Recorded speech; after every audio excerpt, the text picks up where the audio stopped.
What it's Scooby? Scooby Dooby Doo. Welcome back to After the Snap. I'm your host, Tasha Pierce. This right here is the weekly wrap up where we take from the midweek to the end of the week in entertainment and wrap that thing up, put a nice little bow on it, tell you what's been going on, what can go on, what will go on, what might go on in the entertainment industry. And I'm going to start today uh, with some simple-ish. Uh, we're going to the box office, and oh, I'm sorry, and greetings and salutations. And if you're here, say hi in the chat. Make sure you hit the like button. Do all the things that YouTubers ask you to do at the beginning of their videos, and they're gonna ask you again at the end.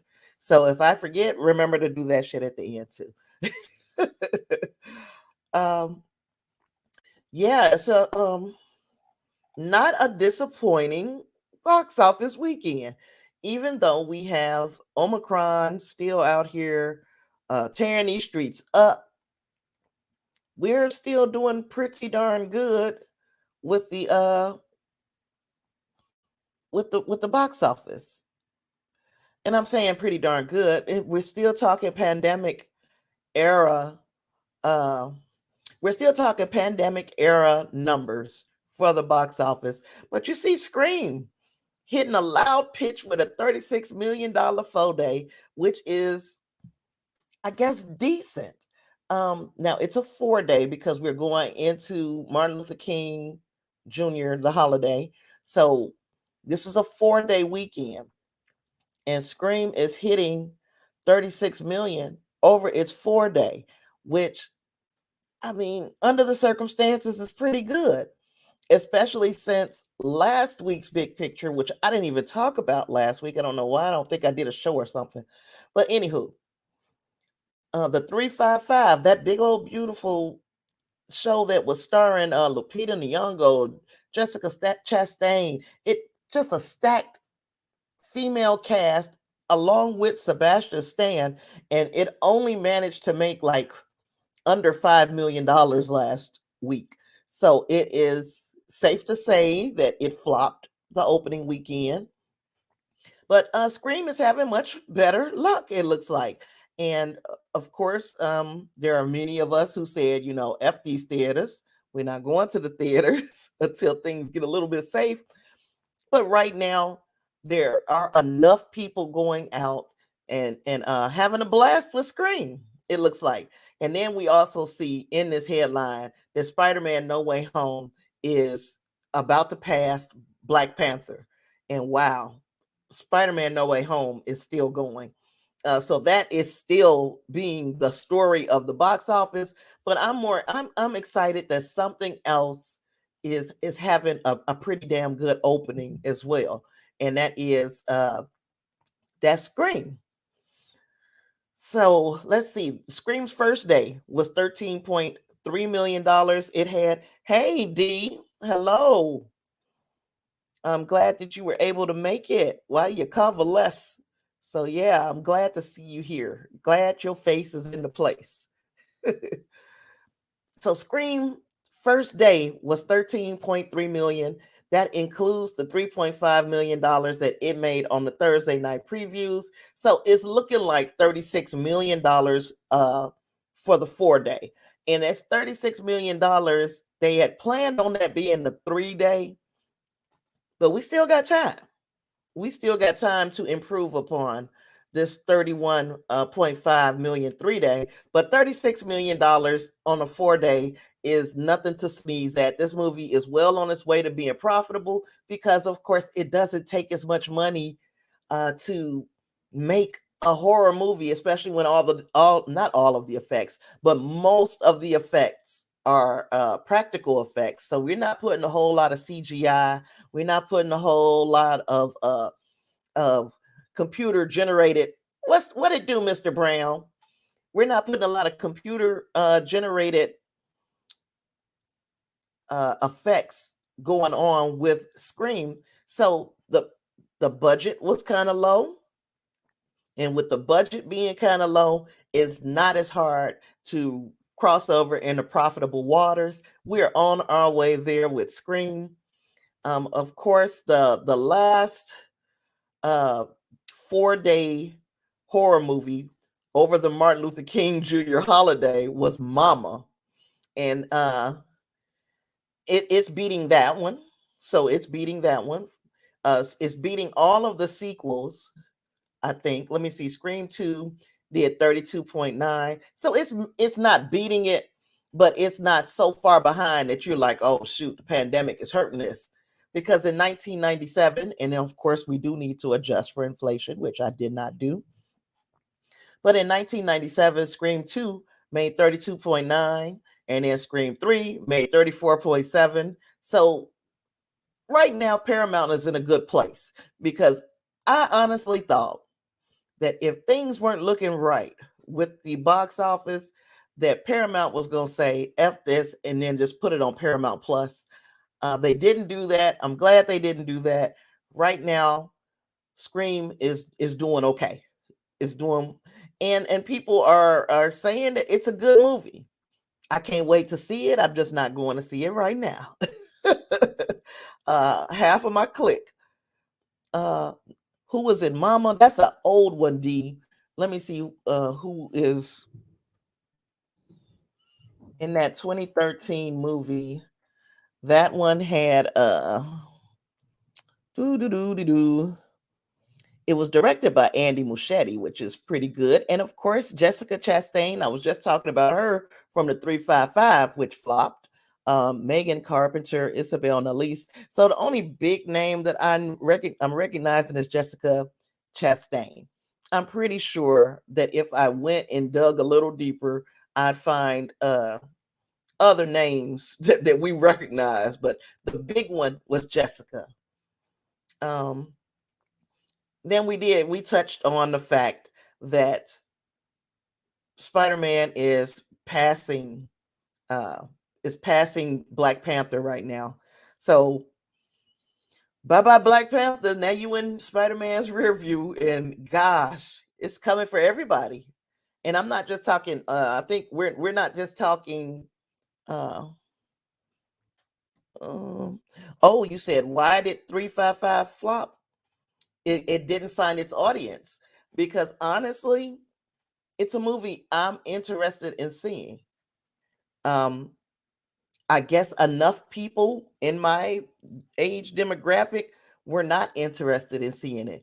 It wasn't a movie that a lot of the 18 to 34-year-old audience, because obviously, let's just be real, the 18 to 34-year-olds are still going to the movies. They're not worried about no Omicron. So if you are aiming your movie at that demographic, you're likely to see some measure of success depending on how good your movie is.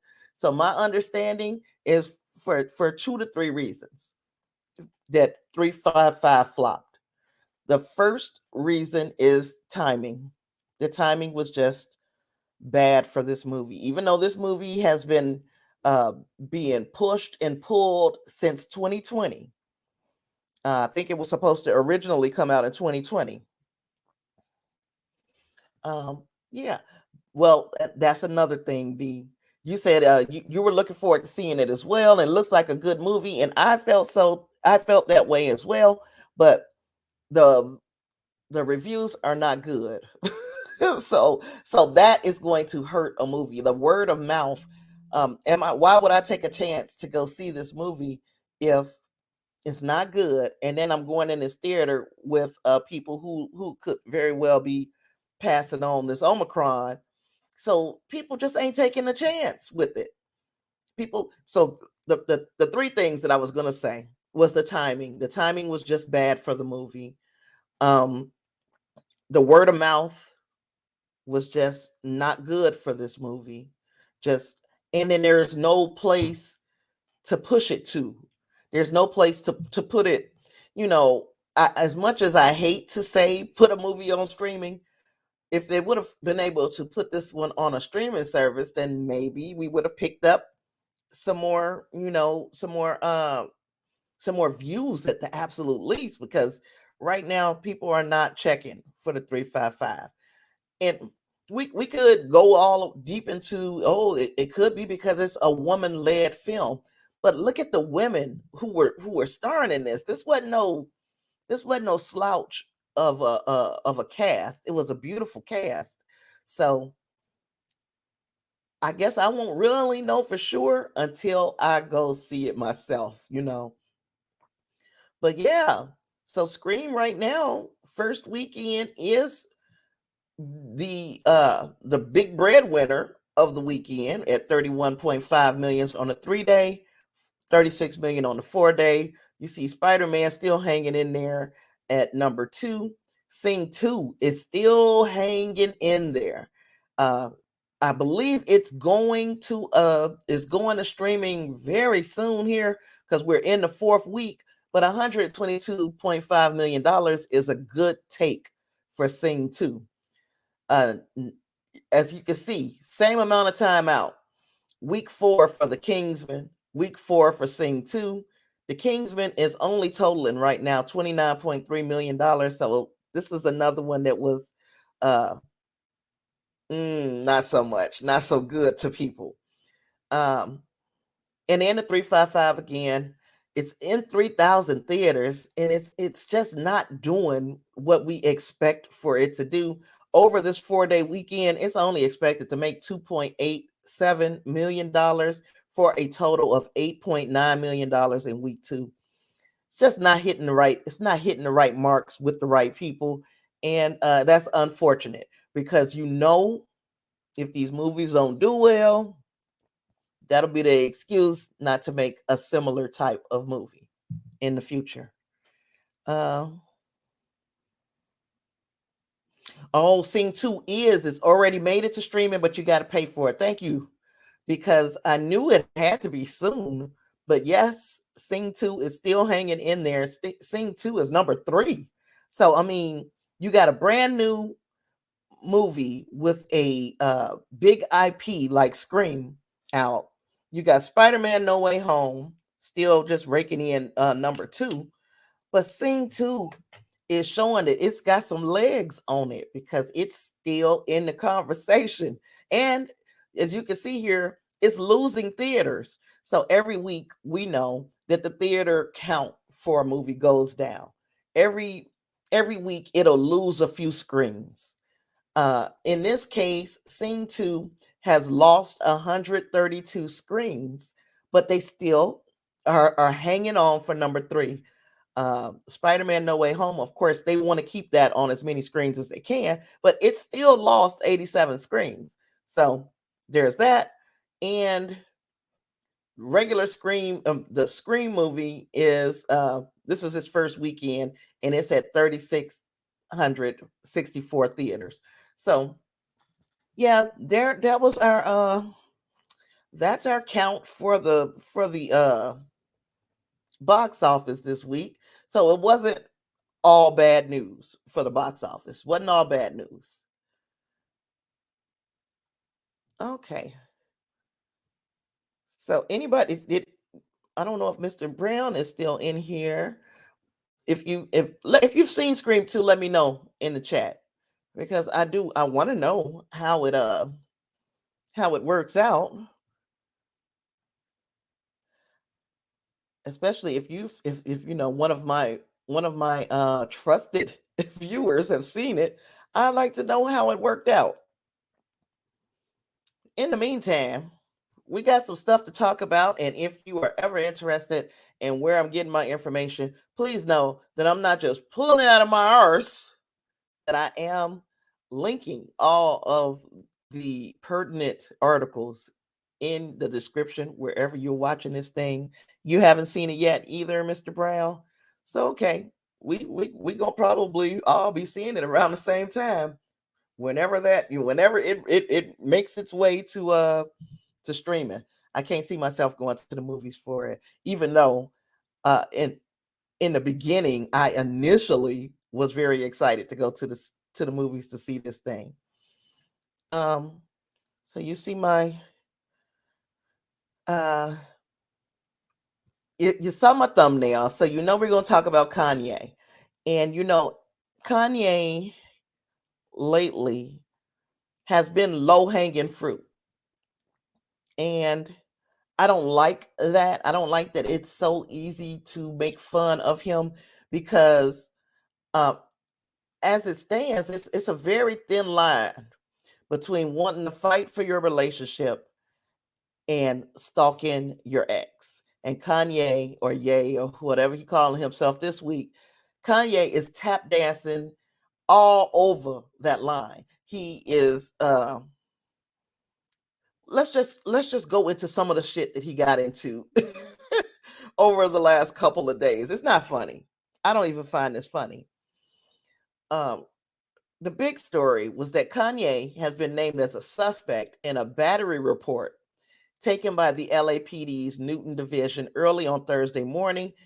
This is from Variety. He was not arrested, but the incident occurred at about 3 o'clock in the morning at South Santa Fe Avenue and Bay Street in downtown Los Angeles. This location is outside of a Soho warehouse, which is a members only club. So TMZ, of course, TMZ was there because they're everywhere. They're fucking everywhere. So TMZ first reported the news, citing that the police sources were saying that this incident is being investigated as a misdemeanor battery, which carries a maximum jail sentence of 6 months. And then they had this video of Kanye, and he was saying, he was yelling, "Did y'all say that or not? Did y'all say that or not?" Because that's what's happening right fucking now. So you know how Kanye starts going off, and here we are. Here we are once again. His name is in the fucking news. I'm sorry for my language, because it's heartbreaking. His name is in the news for some stuff that is not, it's not good. Then he's still hanging out with this lady, Julia Fox, who he had been dating. And I guess this whole dating thing is just to make Kim jealous. Kim being his ex-wife, Kim Kardashian West, or his still wife. I guess they are estranged from one another. But we've also learned, okay, he's dating this girl. He's got her dressing like Kim and all of this foolishness. And I wish I had a picture of that, but I don't. He got her dressing like Kim. He's got her you know, out publicly making out and all this stuff. And I'm guessing this is supposed to make him look better to his wife, who is famously dating what's the guy's name? Pete Davidson. His name Pete Davidson from Saturday Night Live. And when I say this, there's a fine line between fighting for your relationship and stalking your wife. We've heard in recent weeks that he's bought a house across the street from the home that she and the children are living in. So he's like right there in her face.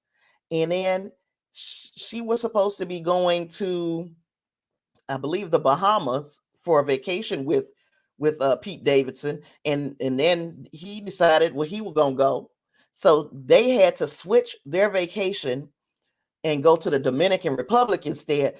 At the end of it all, this is what I'm saying. I could care less about all the moves that they're making. I'm not a Kardashian watcher. I am, however, concerned about Kanye West as a person who is publicly struggling with his mental health. And if you love this man, you need to holler at him. You need to go get your boy because he is making a complete and total monkey out of himself. Not only is that was the battery accusation against him, not only has he moved or bought this house across the street from her, is he trying to go on the same vacation locations as her, as he is he trying to have a brand new girlfriend who is like this replacement Kim. Then he makes a song, and in the song he's talking about beating Pete Davidson's ass, which means to me that if anything happens to Pete Davidson, who they coming to first? Or because you've threatened Pete Davidson, Kim and Pete Davidson can now get a restraining order against you because you are out here threatening people in your music. And he's doing the most, and I think he needs help. And all the people who swear that they help or that they love Kanye, they need to come to his aid again. And I know how tiring it can be, because I can be that friend too, I guess, where I have my problems and my friends got to come to my rescue quite a bit. Somebody needs to, just as publicly as he's acting an ass, needs to come to his rescue. Now he's an adult man. He doesn't have to answer when you guys call. But somebody at least needs to call and check on this man, because he is, as far as as far as I can tell, Kanye is going through a mental health crisis, and it's not funny. It's not funny, and he needs help. Oh, sorry. I'm gonna have to I'm gonna have to put this down. It's going off. Any other day, this thing will cut off when you have it face down, but today, not so much. So yeah, so that's Kanye West. You guys got anything y'all want to add about Kanye or the situation that he's finding himself in, or are y'all just tired of hearing about it and tired of talking about it? Let me know how you feel in the comments, because a little piece of me, I'm feeling sorry for him. And this man is a billionaire. If he's not a billionaire, he's really close, and he doesn't need my sympathy or my empathy, for that matter. He can afford to do without my opinion, but he needs help. And the shit, it's not funny no more. What he's going through, what he's doing. But yeah, this song that he came up with, he said he um Pete Davidson, he said, God save me from that crash just so I can beat Pete Davidson's ass. But why? Why you want to fight Pete? Um, the wife, what's her name? Kim. I said, what's her name? Only one of the most popular women on the planet. I couldn't think of her name. But anywho, he he writes this song. What did Pete Davidson do to him except for date his wife?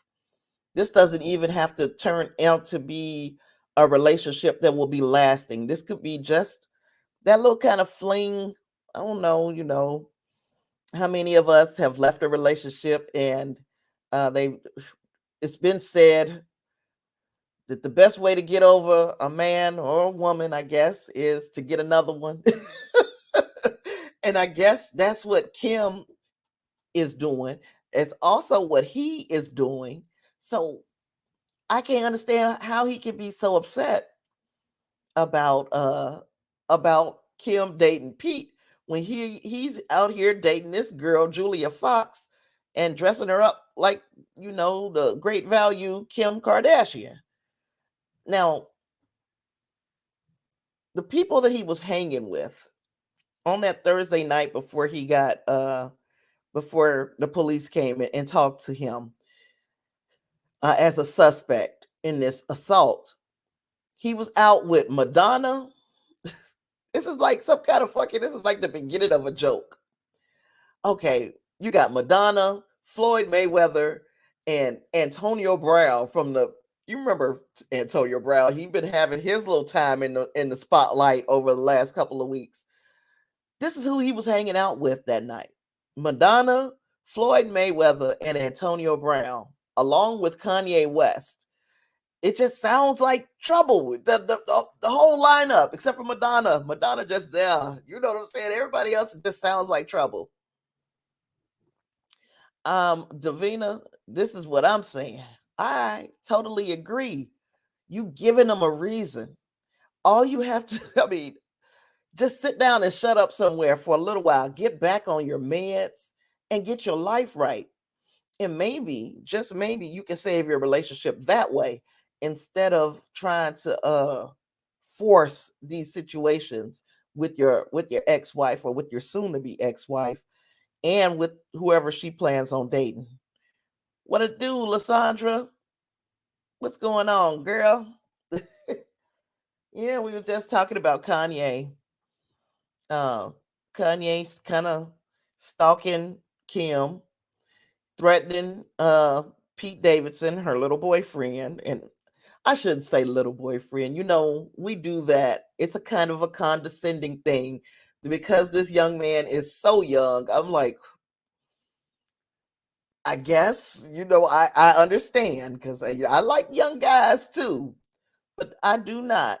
I it's everything is too public. Everything is in your face, and it's gotten to the point where I just can't with Kanye, with Kim. I'm about to show you the picture of the girl that he's dating, the Julia Fox chick. Yeah, I'm gonna show you this picture real quick because you can't tell me. Now she said herself that he surprised her with a room full of clothes. So you can't tell me that he's not intentionally trying to make this girl dress and act like Kim. Do you see the outfit? Remember when Kim had just a couple of weeks ago? Kim had on this black outfit.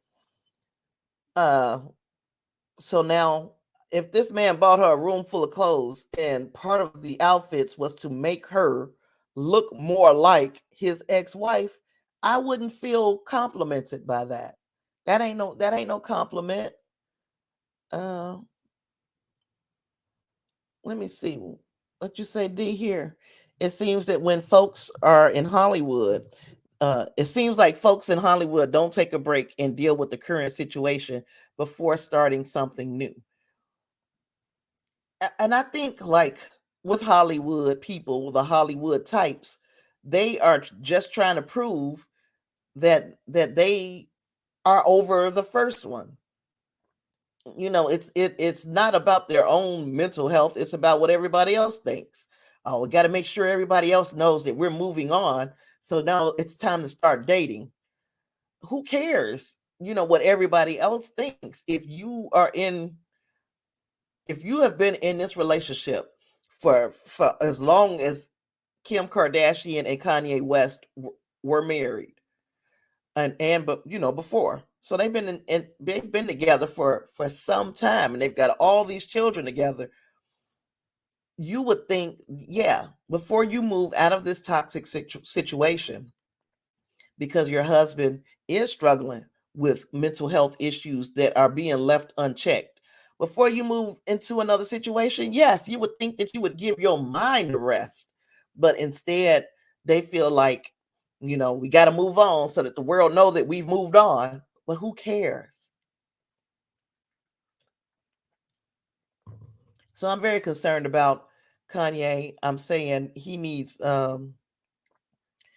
somebody who really cares about him to come and holler at him. Somebody come get your boy. But I'm going to move to the next slide because it's easy to get stuck. If you want to talk about something, you can talk about Kanye for weeks and weeks on end. And I don't like that it's like that. I hate that he has become a punchline. For somebody who is so talented, he's become a punchline.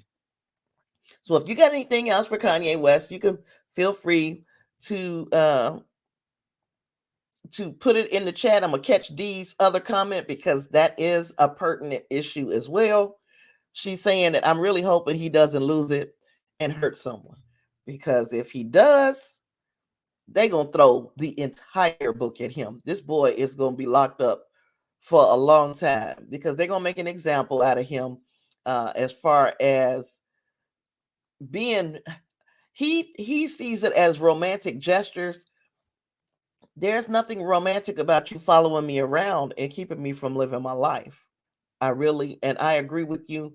I hope that he don't lose it and ended up hurting someone or himself. Uh, Speaking of which, hurting someone or themselves, we got uh Tiffany Haddish. And y'all know, anybody who knows me knows I'm not a huge Tiffany Haddish fan. I like her. I like what she has achieved in the short time that she's been part of, the zeitgeist. But this chick just she was filming a movie in Atlanta, and she was caught basically driving drunk. Now we don't know that she was drunk because she was smart enough to not take that that breathalyzer test. She was smart enough not to take the breathalyzer. So, but they went ahead and arrested her anyway for a DUI because of her refusal, and I guess she may have failed the field sobriety test, and she had fallen asleep at the wheel. So this is another person to me, highly talented, but needs some guidance right now. And I'm saying this because a DUI is not a simple thing. A DUI, she could have checked herself out of here, but even more important, she could have gotten into an accident that would have created a situation where somebody else got hurt behind her living this party type lifestyle. And I don't know if that's her lifestyle for real. Put it like this. She was arrested. She posted $1,666 for bond at 6:30 a.m. in Georgia, and she was found by the Peachtree City Police after calls to the cops of a driver falling asleep at the wheel. So Haddish was arrested as she was pulling into the driveway of a residence in the golf cart rich South Metro Atlanta town. She refused a breathalyzer and in these early hours on Friday, and that is what led to her immediate arrest by law enforcement. Of course, they're going to take blood work, and they have not released, and hopefully they don't have to release the results of the blood work. But she needs somebody to look in on her because, first of all, she lost her grandmother recently. Secondly, Bob Saget was a very close friend of hers. So she lost him recently. And then this relationship that she had with Common kind of exploded. So there's a lot going on with this girl and possibly struggles with her mental health. So now I'm saying, where your friends at? Where your folks at? We need people to look in on these people because she is obviously hurting. Um, Lysandra says they say she been getting wild since her and Common broke up, and then that's another thing.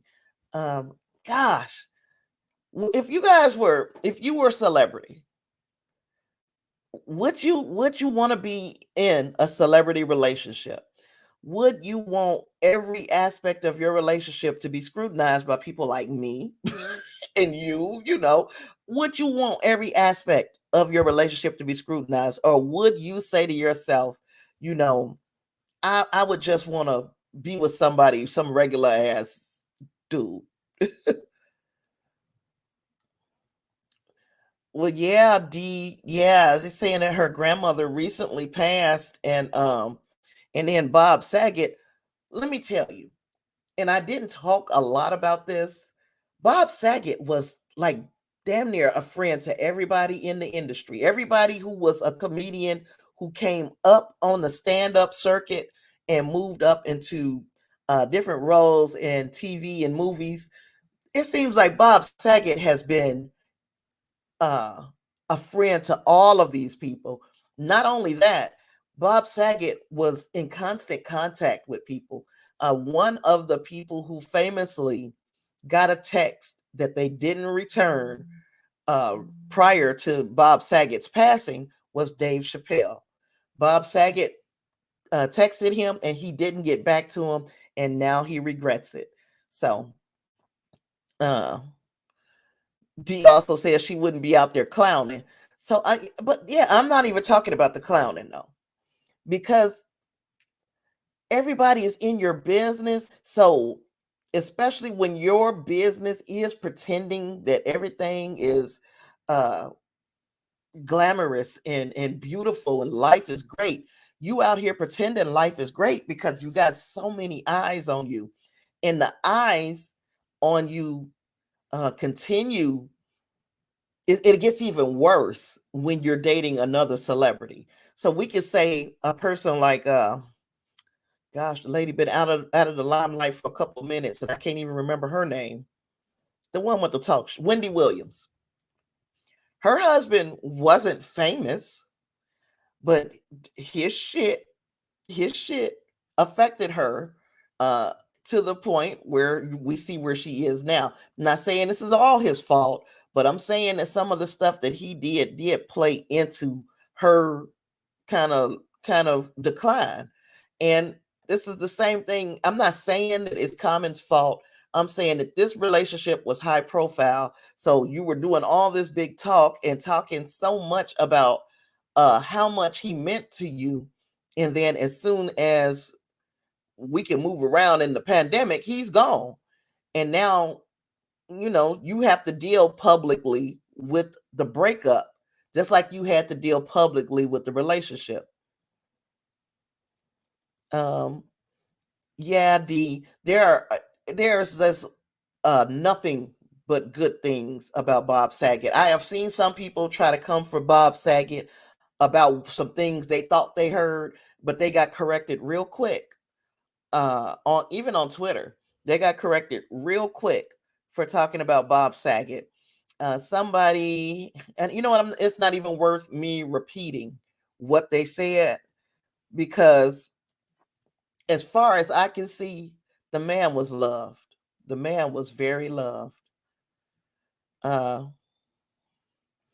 Davina also said, I would be so under the radar because it's a lot of folks that we don't even hear about their relationships. And that is what I mean. Like, I don't think I would have to be that person on the scene of everything. And I guess if that is part of your brand, you got to be there. I'm thinking of Kim Kardashian. Her brand is she's famous for being famous. So if she stops being famous, then she ain't famous no more. So, she's got her hands in a lot of things now, but a lot of what we know about Kim Kardashian has been wrapped up in her relationships. And then here we have Tiffany Haddish, not saying that she was falling into the same kind of trappings of these very public celebrity relationships, but I think the next relationship she gets in, she should probably keep it quiet. It should really just be between her and that person. And when we were going into COVID, because that's how their relationship jumped off. Let's be real. If it was a dude, if I was so inclined, and me and him was messing around, and then all of a sudden you hear we got a lockdown for God knows how long, when back in 2020 when that was a thing. Yeah, I might as well lock down with this dude. I've been messing around with him, and that's the way I looked at their situation. They were messing around and they locked down together, and that thing kind of evolved into a relationship. It didn't have to, because we don't know how we're going to be once the leash comes off. And I shouldn't say it like that, because Common has never struck me as just being a hound out there, but he is a man. So yeah, if I got a lockdown and I've already been with you, so I might as well lock down with you. I've got my little piece things that I can do, stuff I can get into during the lockdown. And then when the lockdown is over and everybody can move around as they want to, Now all of a sudden they're split. I haven't heard anything about him. I don't know how he's dealing with it. I did hear a couple of sound bites that she wasn't very happy with some of the things that he said about their relationship, but the things that I saw really didn't look like he said anything that would be, you know, that possibly or potentially hurt your feelings. I don't know why she was hurt by what he said. But anywho, just another chick who needs to, or another person, another celebrity who needs a friend to come and holler at him. And who knows? Bob Saget probably would have been that friend. Who knows? Yeah, and other Hollywood bad news. Whew, I didn't think it was gonna happen. There are a lot of people, I'm pretty sure, that are ecstatic about this turn of events. I am not, because I was rooting for this couple. But Jason Momoa and Lisa Bonet, they announced their split after nearly 5 years of marriage, and this isn't this isn't our business, but because their relationship has always been so relationship goals, where her ex-husband and her current husband got along so well, and just all of these things, they thought of one another as brothers and all of these, and just to hear that this couple has broken up, it's like, dang. So yeah, of course, um Jason Momoa and Lisa Bonet calling it quits. There's Jason Momoa, 42, announced their separation in a joint statement on his Instagram on Wednesday. Now, his wife, she doesn't have social media. So he said, in part, we have all felt the squeeze and changes of these transformational times. A revolution is unfolding, and our family is of no exception. Feeling and growing from the seismic shifts occurring, and so we share our family news that we are parting ways in marriage.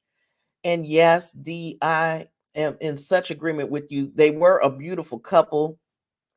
Hopefully, you never know. You never know. Things could turn around. Doesn't seem like they're doing the most. They're not pulling a Kanye on us. So, if it's meant to be, they'll be. Yeah, I didn't want to say that myself, D, but it does look, and I say things that my daddy said. My daddy used to put all kinds of shit in my head. But my daddy used to say, a man is only gonna be as faithful as his options. Now, not necessarily the truth for every couple or every relationship, but that's stuck in the back of my head for pretty much my whole life. And maybe his options, as far as Lisa Bonet is just a beautiful woman. And they have been together for so long, not just the 5 years of marriage that they had, but all the time before that, as they were just in a relationship. So yeah, maybe the options, maybe in his mind, his options opened up a little bit more. I can't say that for sure, but I do know that that was a piece of advice that was handed down to me by my very pessimistic father, where a man is only as faithful as his options. There were people who said that over the filming of Aquaman, the second Aquaman, that he had been seen out a lot in different night spots, and that he had been seen with a woman. Now, in press releases, he said the woman that he was seen with was his cousin. Now we probably are saying to ourselves, self, that probably was not his cousin, but they have probably been on the verge of splitting since 2020. And again, COVID probably kind of locked them together, because she hasn't been seen at one event with him since like sometime in 2020. So I'm thinking maybe possibly it's a possibility that they were already, on the outs in 2020, and then COVID happened and everybody got stuck together. People who didn't even want to be together no more stuck together. We might as well stay in here until the lockdown is over. And um now we're seeing Splitsville with some of our favorite couples. So this another one bites the dust, unfortunately.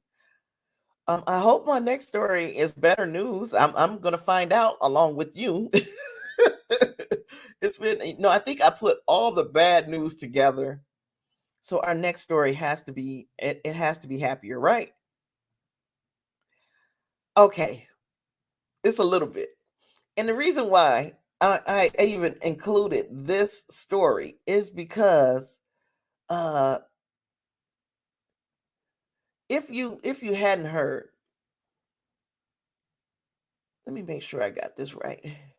Yeah, if you hadn't heard, the CW is the channel that has the shows like The Flash and Riverdale and I like the superhero stuff that's on there. The Arrowverse superhero universe.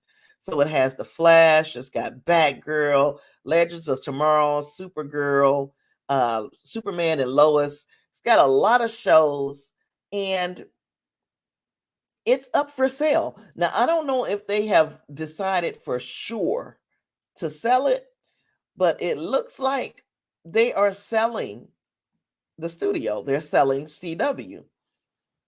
But CW is still, they are like, shoot, we still planning new shows because we're going to act like the show must go on from here.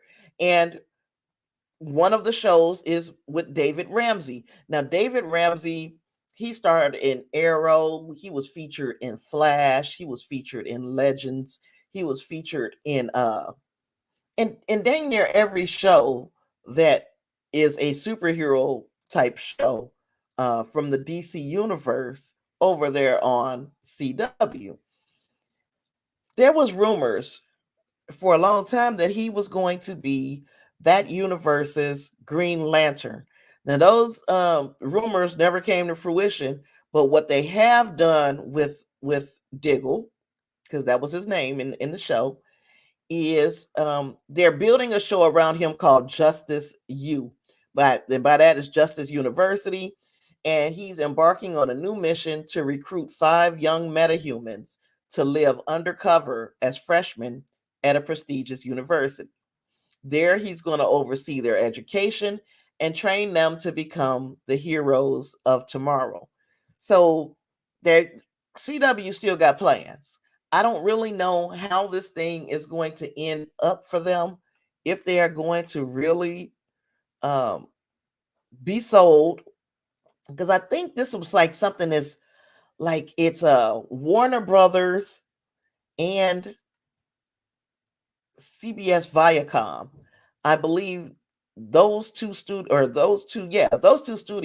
own stakes in the CW. So maybe one or the other is going to take it. I don't know. I don't know.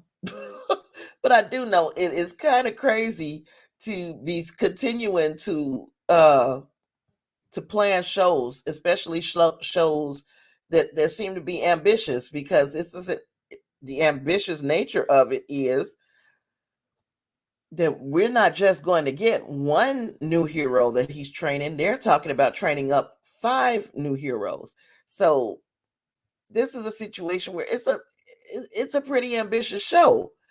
And I'm just wondering if they should wait to see what's going to happen with the CW.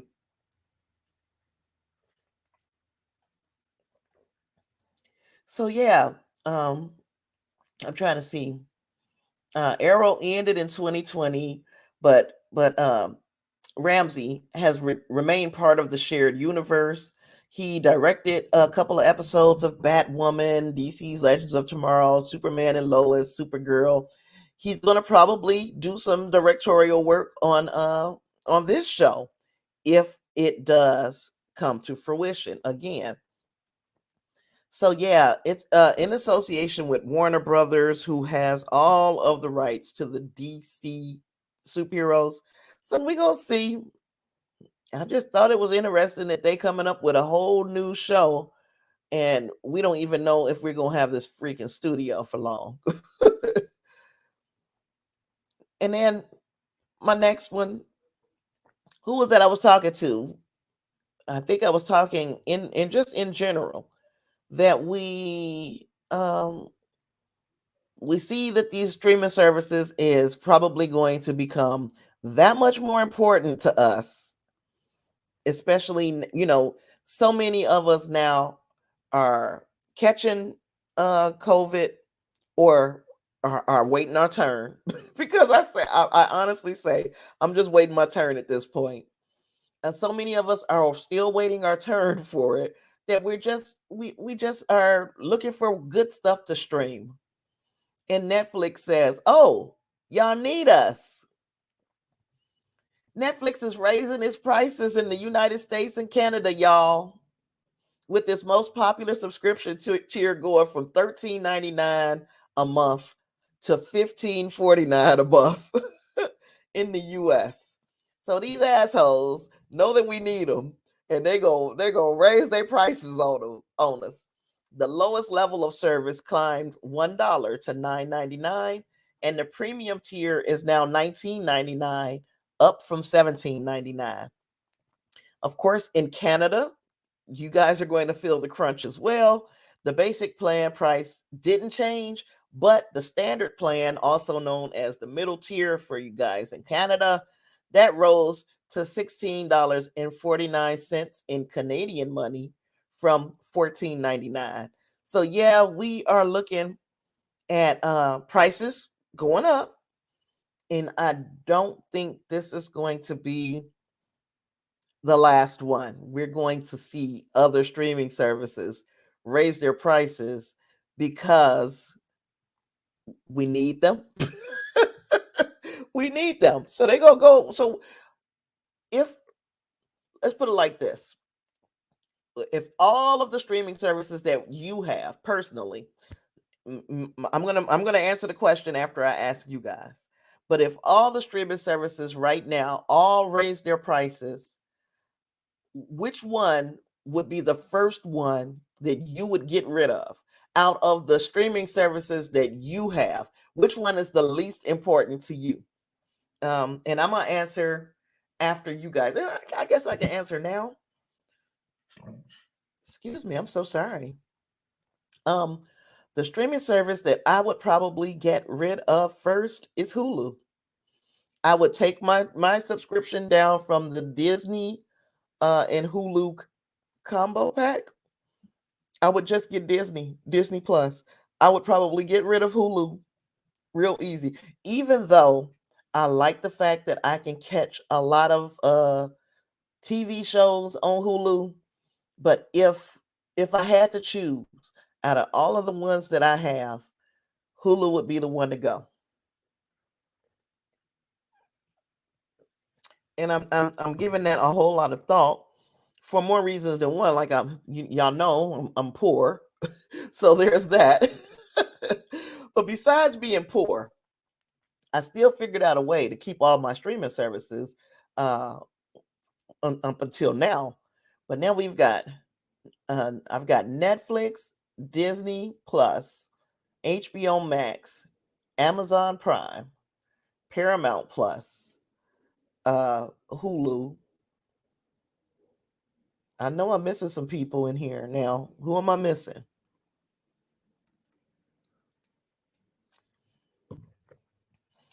Yeah, out of that bunch, Hulu would be the one. You are the weakest link. Goodbye. Yes. So tell me in the comments who you guys will get rid of as I move on. I think to my last topic before we just start opening this thing up to just open chat, whatever y'all want to talk about. Oh, I got a couple things. I got a couple things left.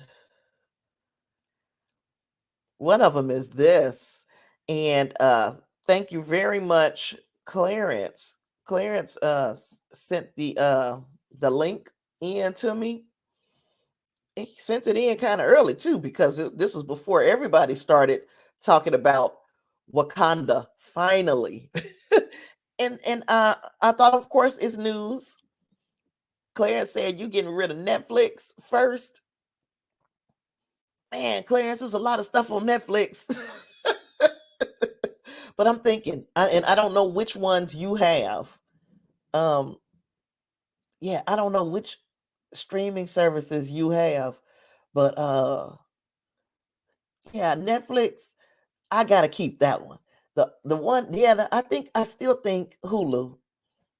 If y'all sell me on something, sell me on somebody besides Netflix. Because Clarence already said that.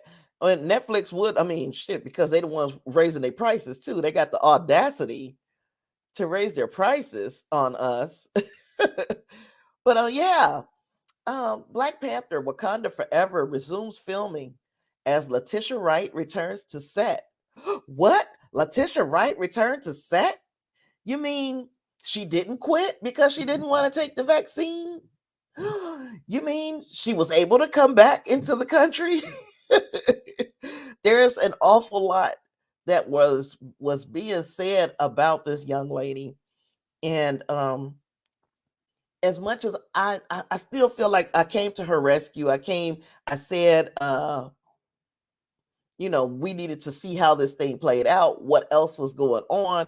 There was more to this story than what we're hearing, but there are people who want so badly for this young lady to fail that they was making up stories, putting words in this girl's mouth and everything, just to find out that she, that the things that she said that she wasn't doing, or that the things that they said that she was doing, she wasn't even on set to do some of these things.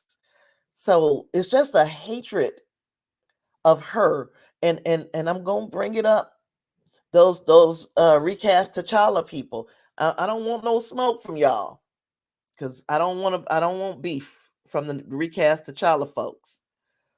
But if you were making up stories simply because you want T'Challa to be recast, you are just as bad to me as the Snyder Cut people.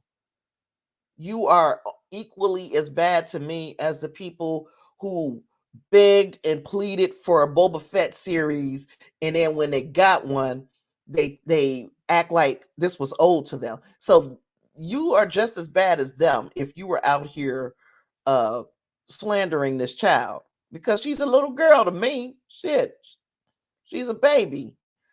But this baby is returning to film the sequel after being injured almost 5 months ago. At the time that the injury that was first being reported, it was said that she had only had minor injuries. However, it was later revealed by a spokesperson from Marvel that Letitia Wright had sustained a critical shoulder fracture and a concussion with severe side effects. So production continued on the film without her up until November, and then the decision was made to pull the plug, halt production until she was able to come back and return to set. So now we see she's back, and I'm very glad. And now whatever they choose to do with the T'Challa situation, whether they choose to recast or whether they choose to go a whole nother route altogether, I am interested in seeing. I'm glad that she's back, so that we can hopefully get this movie at the time that we were scheduled to get it, which is in November. So if that changed, but if we're going to get this thing in November, I'm ready to get it in November, and I'm glad she's back. And I hope nothing else happens on this set that would make that would make I guess these people put her name in their mouth again, because oh, let me see. Oh, okay, Clarence, you were telling me which streaming services you have. You got Paramount Plus, Amazon, HBO Max, and Disney. That's a decent lineup, especially HBO Max. I'm finding shows that I didn't even know was there. The last couple of days, nicotine withdrawal I had been having because I hadn't had a cigarette all the way since like Wednesday or Tuesday. I don't remember what day was the last day I smoked.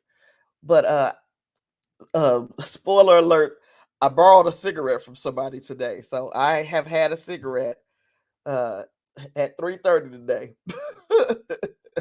So anywho, um yeah, I was laying around this last couple of days, and I was just like, let's see what's on HBO Max.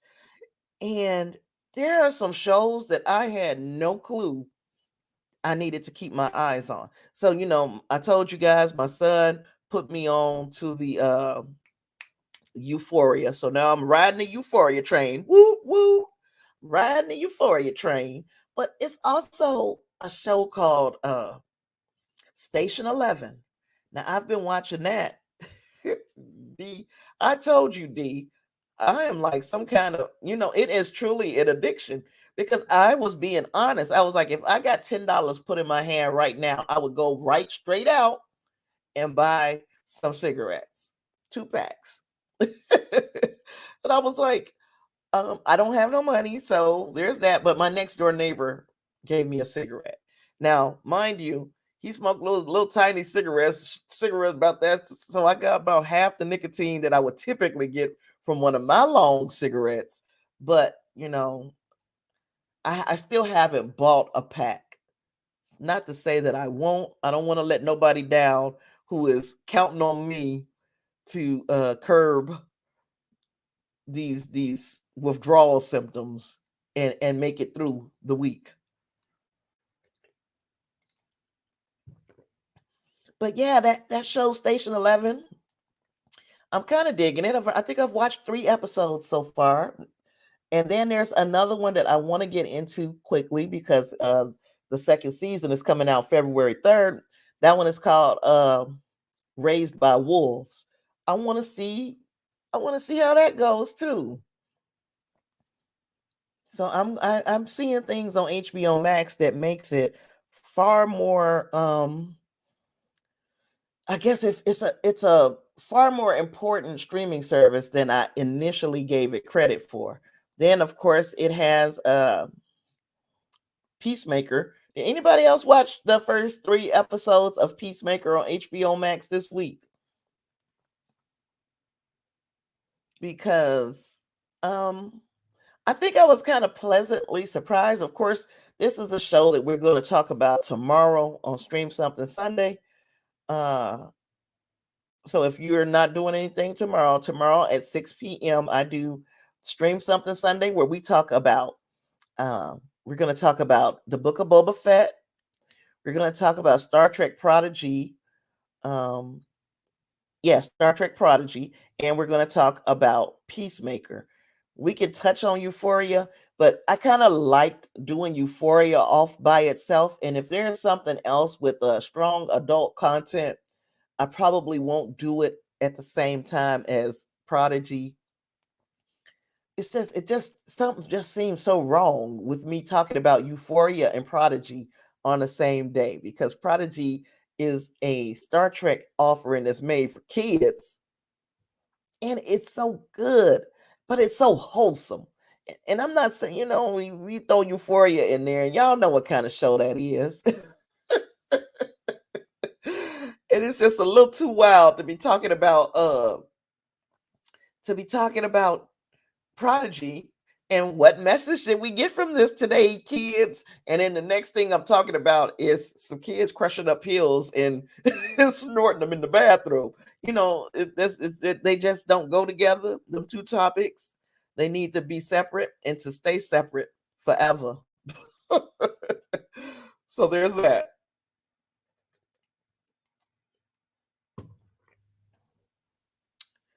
Now, what is this? Is this from Oh, I didn't know there was somebody in Facebook. How you doing, Lawson Anrier? in Facebook. I don't know if you're still there, but if you're still there, hello. So yeah, so we got that going on tomorrow. I just found out just how important HBO Max was to me, though. It is. It's they've got such great series, um, and such great documentaries on HBO Max. Now with Netflix, they've got some as well, but you got to wade through a whole lot of BS to get to the to get to the good stuff. You got to know what the good stuff is. You can't just go in there blind. You got to know what the good stuff is. And that's an issue with Netflix. But I'm not finding that an issue. It's easier to find a series that I can lock into on HBO Max. So I can agree with Paramount Plus is a must because of Star Trek. Amazon Prime, we've discussed. I got to keep that because they bring me stuff. But then they also have been upping their game. And that's why I'm like, it's got to be Hulu for me because Netflix has begun to up their game. Now, you still going to find some clunkers on Netflix, some like big clunkers. But it seems like the movies um, that they are putting the most backing and the most, what you call it, marketing behind, those movies seem to be decent. Or either they're going to wait till the end of the year and hit you with a whole bunch of movies that could have um, that could be in part of the awards conversation. Because let me tell you, um, and I don't know if Kaz is around. Kaz inspired me. I watched his stream uh, the other day, and he did a stream, and I missed the live stream, but I did watch the rebroadcast of his stream. And let me see if I can find the way he had set up his the movies that he had watched. And I thought, wow, I could have been doing this because what I've done here is let's see. That ain't what I was trying to do. What I've done here is set up the stuff that I have watched. And we're at the oh yeah, D. You said, yeah, with Netflix, you found good shows by word of mouth. Yeah. And that's pretty much how it is. I mean, so it's word of mouth, or if they put out a feeler on like one of the magazines that I read or something, and they're like, these are some shows and it sounds interesting, so I'll go ahead and watch it. So word of mouth from my friends or something like those magazine articles. But anywho, because I showed you this earlier, D, and I'm only showing you because it he did his sort of like this. It wasn't exact, but as far as movies, let me see. So these are the movies that I've watched so far, and I know you probably can't see my sticky notes, but I watched Tick Tick Boom this year. I've watched a movie called Black Bear and a movie called Brazen, and that Brazen was that movie with what's her name, Alyssa Milano was playing the lead in that movie. And you can see this we're going from 5 stars, 4 stars, 3 stars, 2 stars, and 1 star. All the way over here with this orange is 1 star. And you see I already got 2 movies hanging out over here. So I'm like, I'm really glad that I watched the way he did his movies. It just gave me the idea. Put your shit on a board, girl, and and then you don't have to remember what your rating of these movies were. But Tick Tick Boom was fantastic. If you're especially if you like musicals. So if you like musicals, Tick Tick Boom. Um, Black Bear. Gosh, excuse me. I'm sorry. Black Bear was it wasn't good now. Don't make me lie to you. Wasn't good. However, what it was what it was interesting, the premise, because and Black Bear is on Hulu, but the premise was there's a filmmaker who went to this remote cabin to get inspired, and then things just start happening, and you're trying to figure out what part of this is the filmmaker writing a film and how much of it is the film actually uh being made. It got real weird, really meta, and wasn't good, but it was just good enough for me to try to figure out what the heck was going on. But it was a terrible movie. Brazen was worse than that. Brazen. Now, if if you can stay awake, you say you're gonna watch it, D.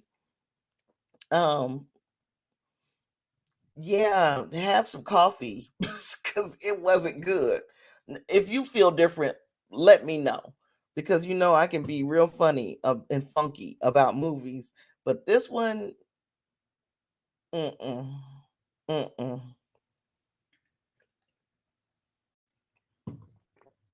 was not good at all.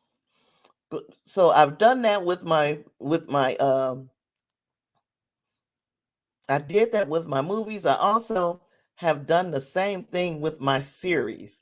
And furthermore, like over here, I got a bunch of series just banked up all the way over here to the left.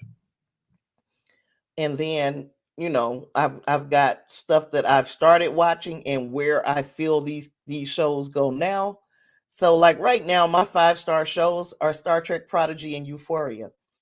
Those two shows have been the most impressive over, okay, first season of Euphoria was super impressive, and then this first episode hit. Um, 4-star shows right now that I'm in are The Book of Boba Fett, Star Trek Discovery, Station 11, and Raised by Wolves. 4-star shows right now. The thing about these little sticky notes is they can move and they don't have to stay here. 3-star show is Peacemaker. Oh yeah, you was telling me about that. 3-star Midnight Mass. I don't have any 2 stars, and a 1-star show that I have that I couldn't like to Stay Close. I tried it so many times, and the fact that I just cannot get into it, it's a one for me, dog. It's a one for me. uh D was telling me, saying if you can watch Arawabi School for Girls, about 6 episodes, 1 season. You did tell me that, and I can put that on my list as well. Oh, this makes the list so easy though.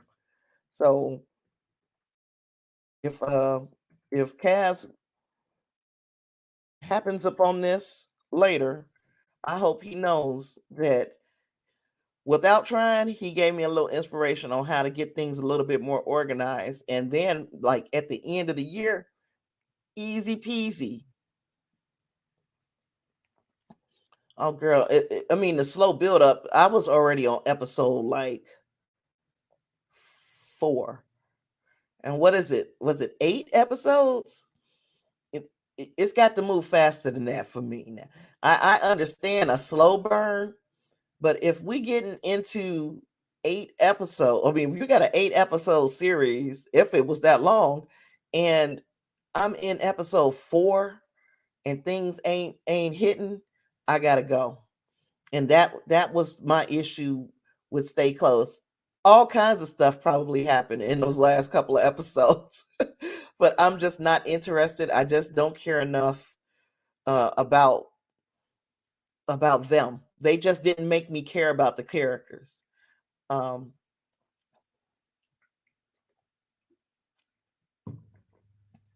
And I think I'm not going to be, I ain't going to say afraid. Like this year, I want to catch more series. I want to catch more movies. Those have been two of the things that are my big goals for the year, is and to be organized like this, to get things and put things in a place. Um, but I'm not going to burn myself out trying to like a series. So it's probably got three episodes, and then I'm gonna be gone if it ain't right. And that is another thing I was gonna bring to you all, because of my thought process with if we cover a show on Stream Something. So right now, for instance, we got Star Trek Prodigy, we got Peacemaker, and the Book of Boba Fett. So I'm gonna just drag them down here real quick so we can see who I'm talking about. Star Trek Prodigy, Peacemaker, and the Book of Boba Fett are down here. If one of these shows is not something that you all or all us by consensus want to continue to follow, and another show comes out, we can vote for another show to replace a show that we have here already. It will be like what you guys say. My vote is going to count just as much as yours. Only thing that my vote is going to be more powerful for is a tiebreaker, because I'll break the tie. So, for instance, Bel Air is coming out February 13th. That's Super Bowl Sunday for those who are interested in this year's Super Bowl. Super Bowl Sunday is February 13th, and we also get Bel Air coming out. So, if we say, okay, one of these shows is no good, I want to replace it with Bel Air. And then we give Bel Air 3 episodes to show us what it's got. And if it doesn't show us anything, then Bel Air goes away and we put another show in its spot. And we keep doing that until we've watched all of our shows, right? So if that sounds like a good idea to you, let me know in the chat. If not, we can continue things the way we've been doing it. I am just not. We're not going to be able to catch every show, because heck, Stream Something Sunday would be going into Monday, trying to watch all these shows. But these are the ones that I am most. And if you guys didn't see my last live stream Wednesday, we talked about some of the shows that I was interested in and really interested in seeing. Um, and other shows that we talked about some shows that I might not be interested in that you may, so you might want to go back and watch that stream too, because it was some good stuff in there. And also, if you're on Twitch, and I don't know if I've got anybody in here on Twitch right now, my friend Cass 3200 does have a Twitch channel, and he does live streams as well. And yeah, go join him for some of his stuff too. If you guys are so inclined to to show him some support over there on Twitch. Twitch can be a lonely place, man. It's a lonely place when you ain't no gamer. Shucks. But yeah, so I found him, he found me, we found each other. There are a couple of other channels that I really like um on Twitch as well. Let me see. I don't know if y'all can. Yeah, it's a couple other channels that I found that I kind of like. So there's that as well. I didn't never know that I would be on Twitch. I like Twitch because they like encourage you to be on for a long time. They encourage you to talk for 2 hours or more. And I'm like, wow. So yeah. Hey, you know what we haven't done in a long time? I don't know if we got enough people in here right now. We haven't played the game. We haven't played uh what's the name of the game we used to play? That's how long it's been, huh? Black Media Trivia. Y'all want some questions? Or y'all want to call it 100? Because it's gotten quiet. It's gotten real quiet in here. And y'all know I'm fighting the nicotine. I got to eat. I got to do a whole lot of stuff to keep cigarettes off my mind. I am really trying, no, y'all. I promise you, I am trying. It's not like it's I'm intentionally being a jerk and talking about cigarettes. I have yeah, definitely have an addiction. Definitely got an addiction.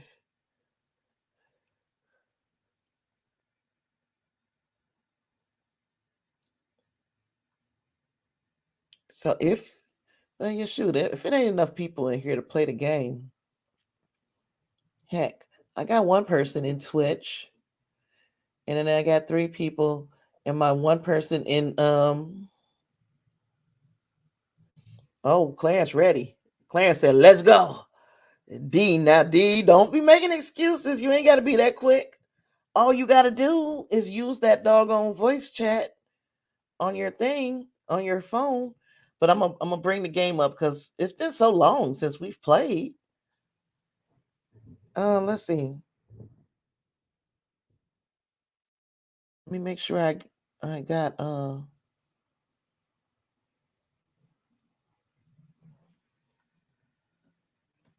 I don't know how many people gonna play. If you're gonna play, say yes right now. We play Black Media Trivia. So if you want to play, say yes right now so I can put your name in the teams. I don't know. I don't even know if Lassandra's still out there. I'm gonna put 4 teams just in case somebody wants to play. And Larry ain't here. Um,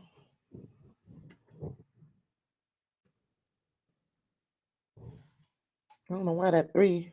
Oh, I did that, didn't I? Indeed.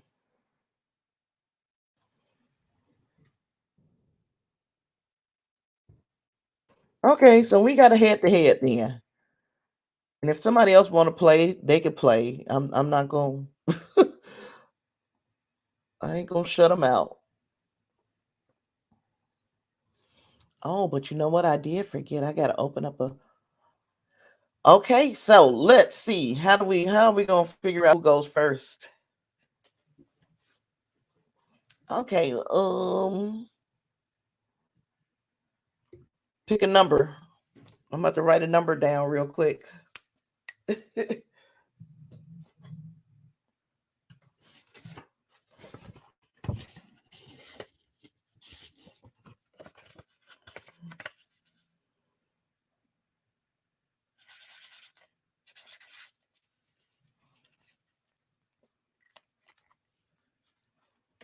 Clarence picked 2. You picking a number from 1 to 10, D. See who goes first. D picked 7. My number was 3. I don't know if you can see that. My number was 3. Clarence, you are in control of the board. Our categories are Spike Lee, Ladies of R&B, Sports, From Book to Film, and Child Actors.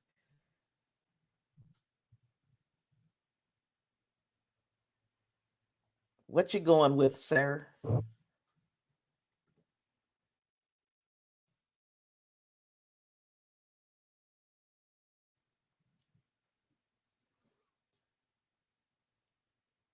Sports for 100. She was the first Black person to win a Grand Slam title. Either anybody can answer. It's a live question. I guess I should be timing no because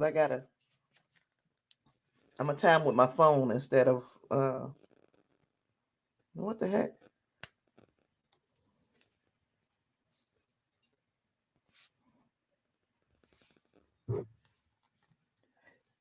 Claire said Serena. Oh, I forgot. It's a space bar. Who is Althea Gibson? So Clarence, you just oops. Well, D, you answered it too, and you answered it wrong as well. So both of y'all losing some points. Oh gosh. And then I can't even get to the points. Can I move this? No. Oh, so no, that's Larry anyway. So this is Clarence. So both of y'all still even. It's Althea Gibson. That was their correct response. Clarence is still in control of the board, though. Sports for 200. He is the NFL's all-time leading rusher and won 3 Super Bowls as a member of the Dallas Cowboys during the 1990s. Ooh, one of my favorites, too.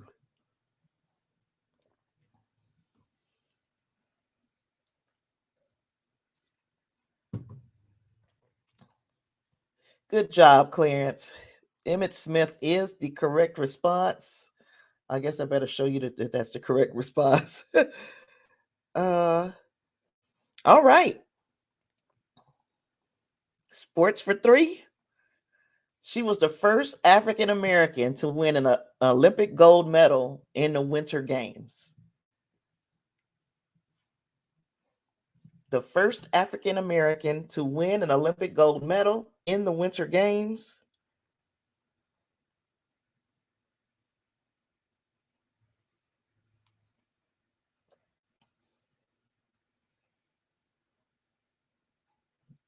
Y'all gonna leave that one?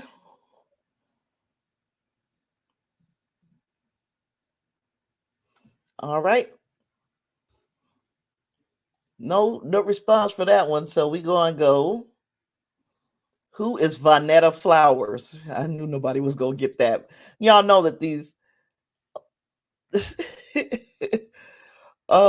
neither one of these is correct, but I think I had already turned the timer off on both of y'all though here.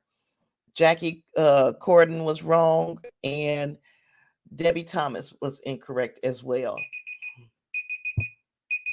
Shut up. All right.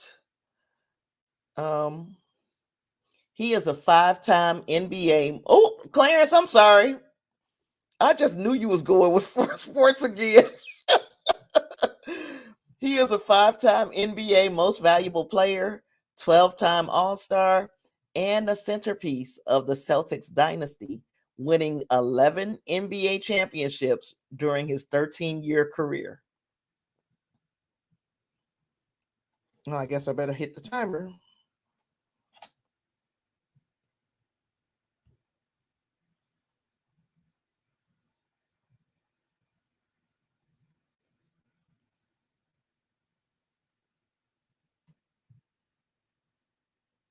Said, who is Michael Jordan? No, Lysandra, no. Who is Bill Russell is correct. Clarence, oops. Clarence is cleaning up the sports. Okay. Clarence is going to finish out the round. I mean the topic. She was the first African American female to referee in a regular season NBA game in 1997.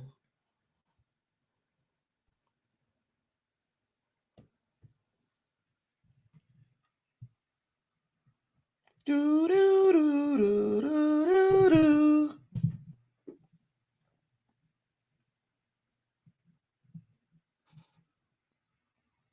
Nobody? Nobody? 10 seconds? 5.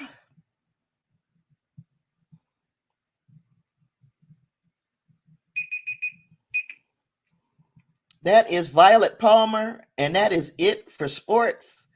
Clarence, where you going next? We got Spike Lee, Ladies of R&B, From Book to Film, and Child Actors.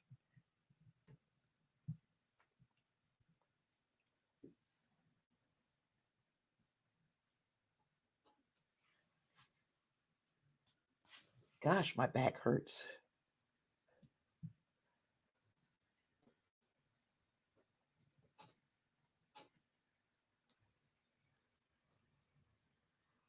Book to film for 100. She starred as Stella in the film adaptation of Terry McMillan's How Stella Got Her Groove Back.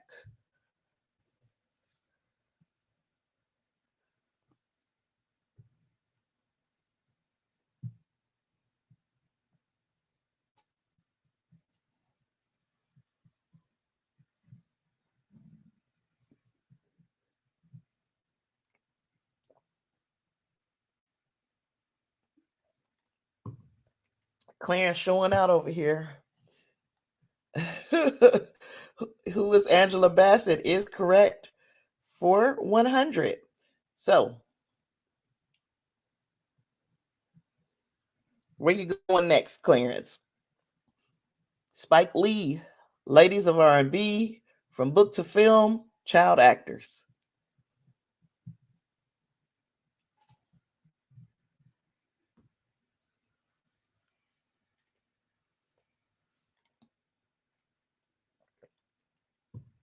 Book to Film for 200. Whoopi Goldberg's film debut was based on a book by this author. Whoopi Goldberg's film debut was based on a book by this author.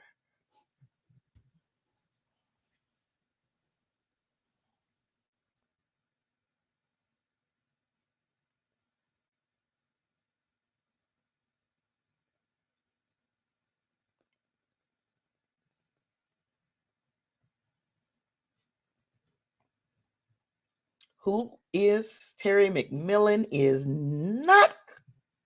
Wait a minute. Yeah, not correct. Oh, but I was supposed to.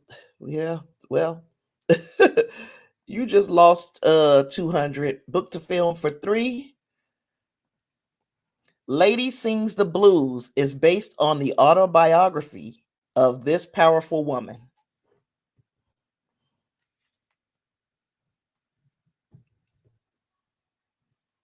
It was still you, though, Clarence. It was still you. Lady Sings the Blues is based on the autobiography of this powerful woman.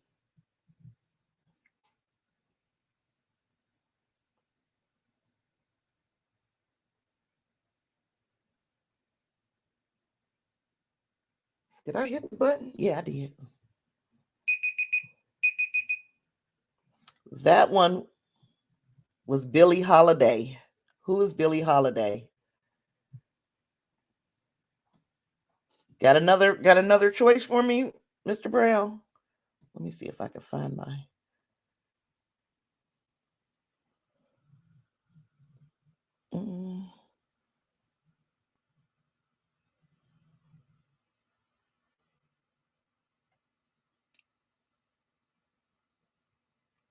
Of course, I can't find what I'm looking for. Book to film for 400. In this film, Bigger Thomas is a black man working for a wealthy white family who accidentally kills a white woman in his neighborhood and then decides to flee for fear of unfair trial. Bigger Thomas is a black man working for a wealthy white family who accidentally kills a white woman in his neighborhood and then decides to flee for fear of unfair trial.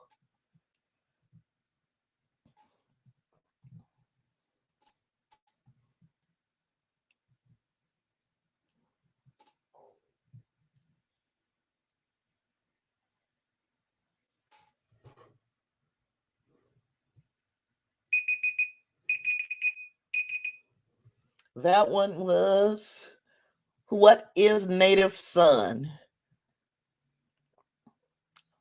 So there's one more in From Book to Film, and then you've got Spike Lee, Ladies of R&B, and Child Actors. Book to Film for 500. Zora Neale Hurston's 1937 novel was adapted in this film, which starred Halle Berry.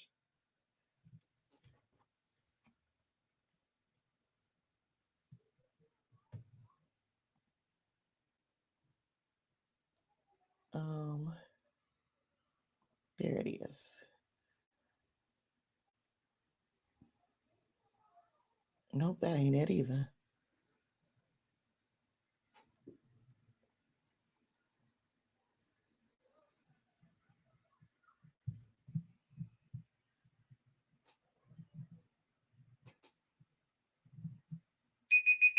Ooh, Clarence, you got in just under the buzzer. With their eyes were watching God. And that is correct. For 500, gives you 900. Davina and Lysandra are in the negative, but still in the game. So it's anybody's game still. You guys want to give it a break or you guys want to keep going? Yeah, child actors for 100. That answers that question.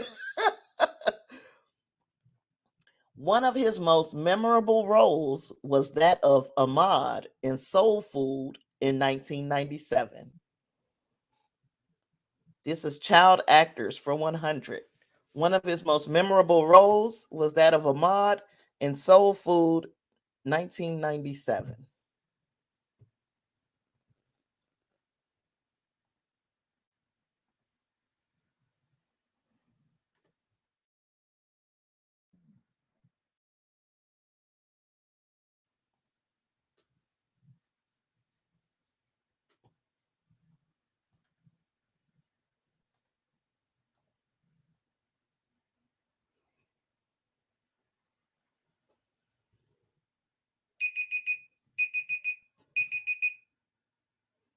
That answer is Brandon Hammond. Who is Brandon Hammond? Where are we going next? Spike Lee, Ladies of R&B, child actors. Child actors for 200. If you watch Damon Wayans' My Wife and Kids on ABC, you'll remember her as his adorable youngest daughter, Katie Kyle.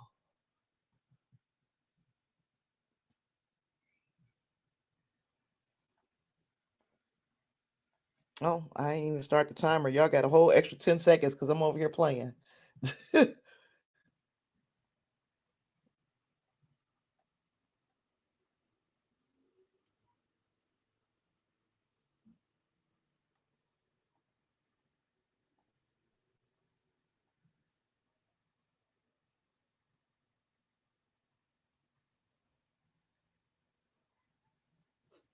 Yet 2, 1. That one is who is Parker McKenna Posey.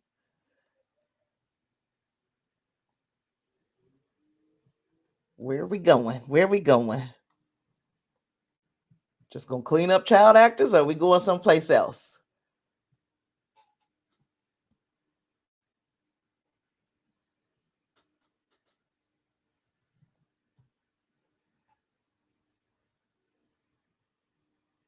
Said Spike Lee for 100. This husband and wife team appeared in Jungle Fever and Do the Right Thing. This husband and wife team appeared in Jungle Fever and Do the Right Thing.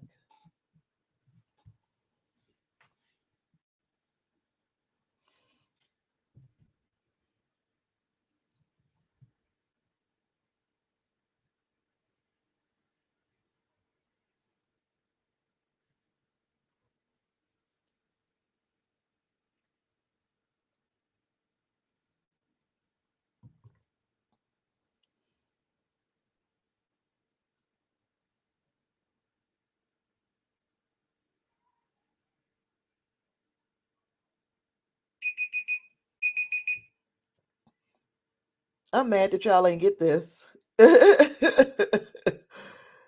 Who are Aussie Davis and Ruby D?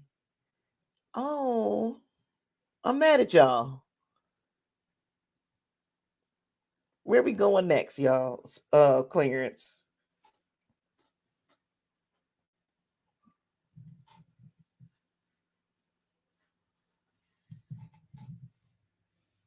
Spike for 200. Which one of these is not a Spike Lee joint? He Got Game, Miracle at St. Anna, Boys in the Hood. Which one is not a Spike Lee joint? He Got Game, Miracle at St. Anna, Boys in the Hood.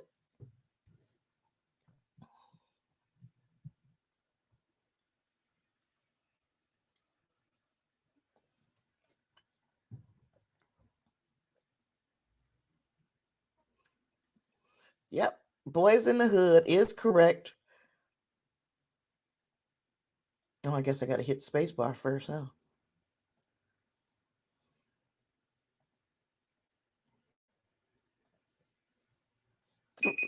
Oh, boy, you did that with some time to spare.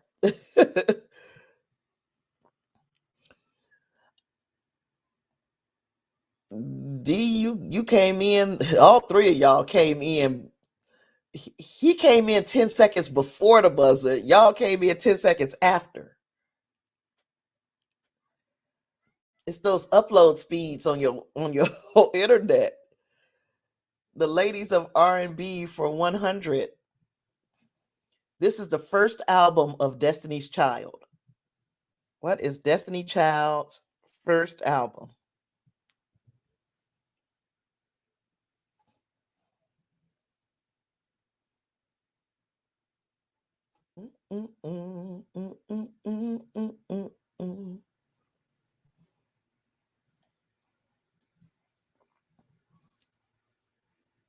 Do I need to give you?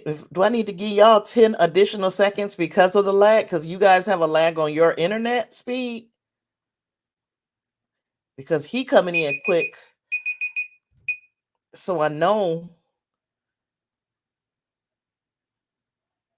the answer for this one is what is Destiny's Child? So okay, but because it seems like there is a definite uh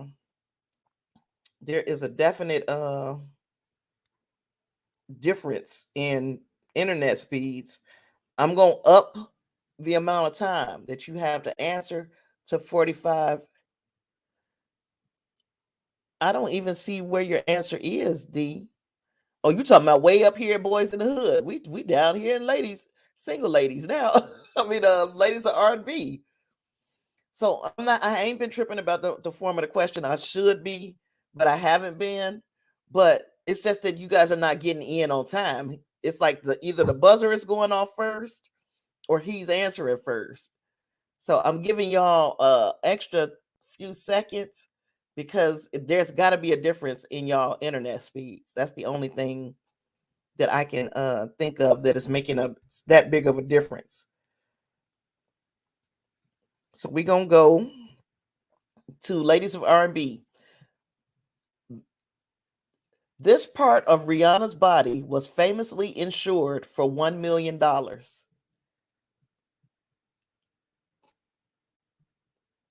Or what part of Rihanna's body was famously insured for $1 million?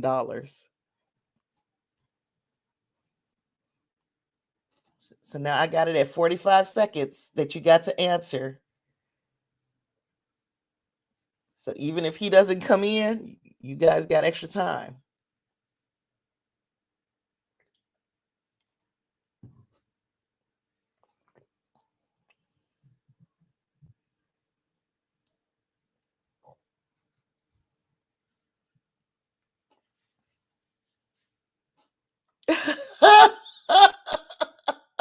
No.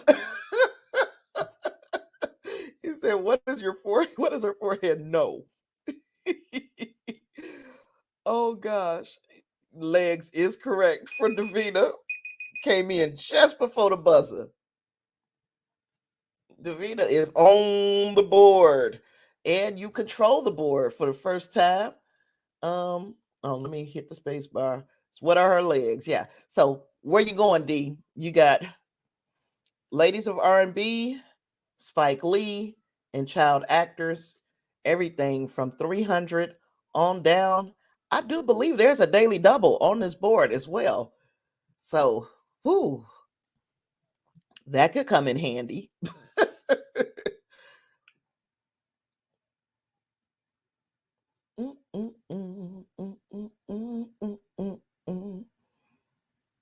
Where you going, D?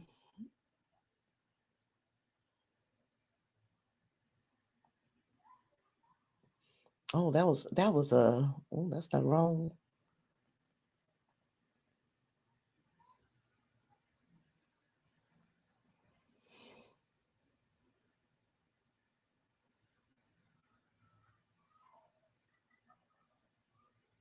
Oh my gosh. Hello?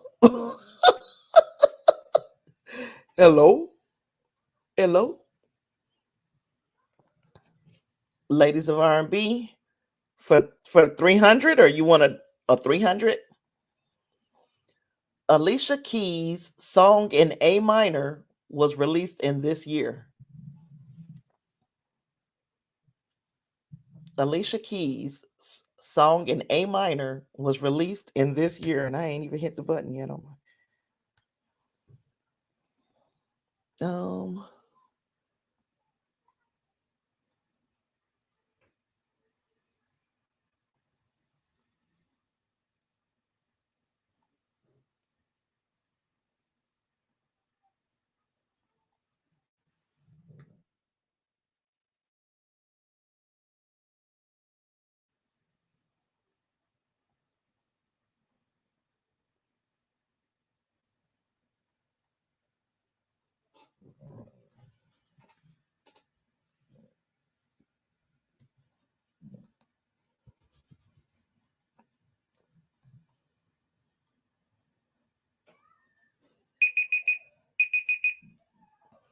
That was 2001.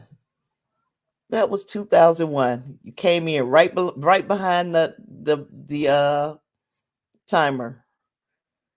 D. You came in right behind it. So where you going next?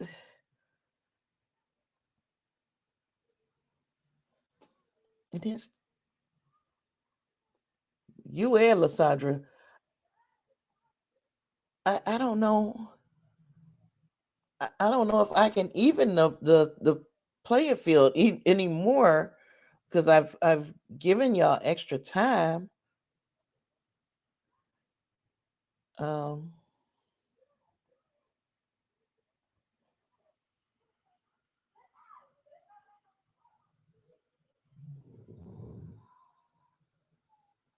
I don't know what that is. Oh no, that was terrible.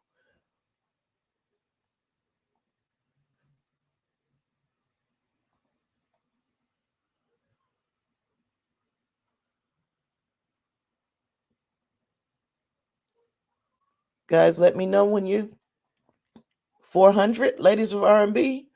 This is Whitney Houston's first 21st century album. What is Whitney Houston's first album in the 21st century? Yeah, Lysandra, yours is dingo hospital speeds. I don't know what they got up there. Oh gosh. Yeah. I'm almost tempted. It's that doggone, yep, it's the doggone internet.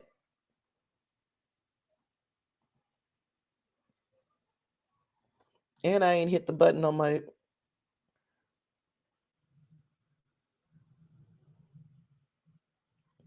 No, it didn't show up. It's like when what your upload speed is by the time it showed, because Clarence got to have a upload speed that's the same as mine, and that's why I'm seeing his answers right away. It's the internet, definitely. It's not me. I ain't gonna cheat you. Do you got the, because I sure hadn't pushed the button. So I'm gonna give it 15 more seconds for Whitney Houston's first 21st century album before I give y'all the answer.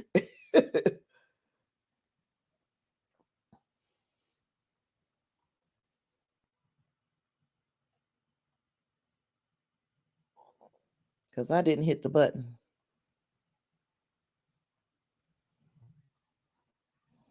I don't know what I done did. Okay, the answer for this one What is Just Whitney? So you got one more category in ladies of R&B. You got 3 in Spike Lee and 3 in child actors. So what is your where are you going next?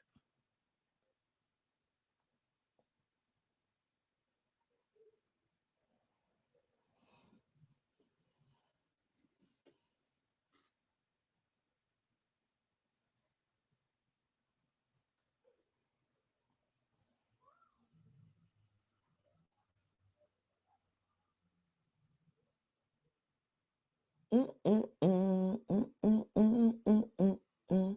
See, it wouldn't be way down there. December.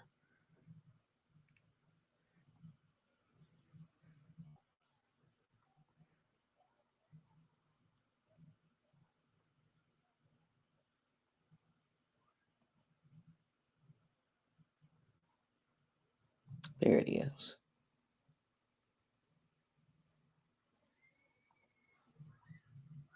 The last one.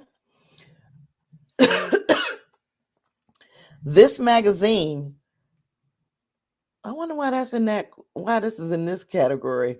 This magazine created the term R&B for a marketing campaign.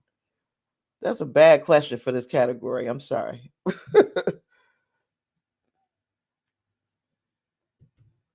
This magazine created the term R&B for a marketing campaign.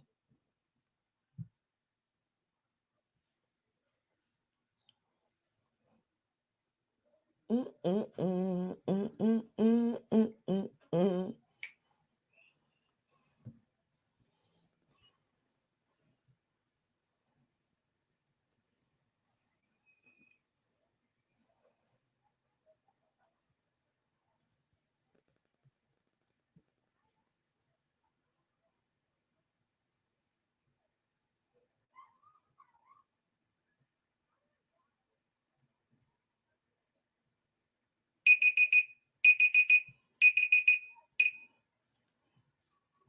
This one,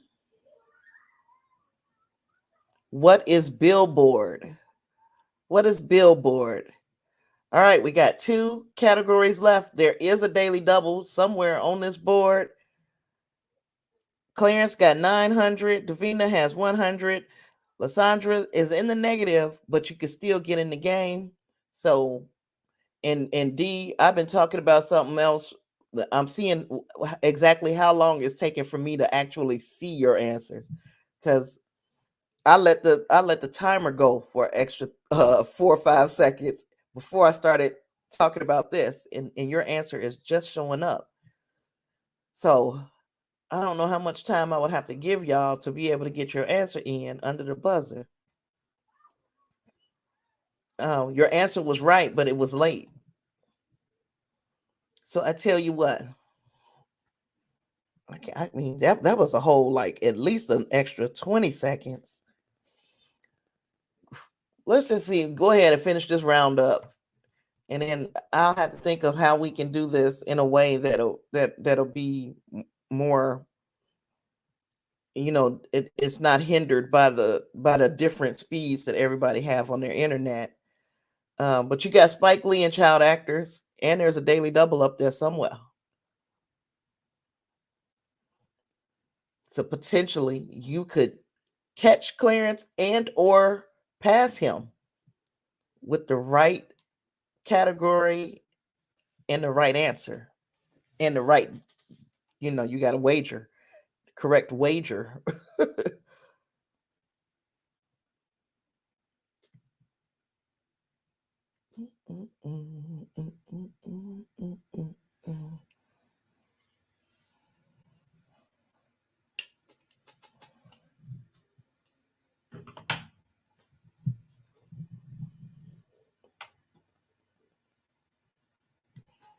You know where you're going next? What category?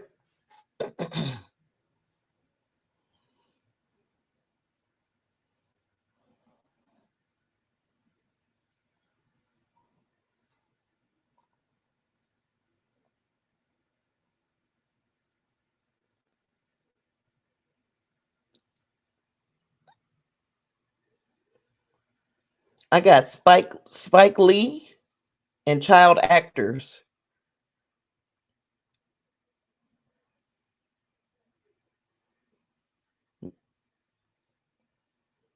Which one of those was you trying to go for? 300 Spike Lee or child actors?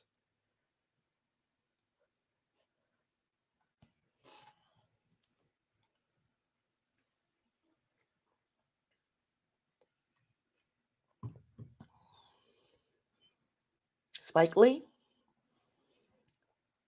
This is Spike Lee's full name. So what is Spike Lee's full name?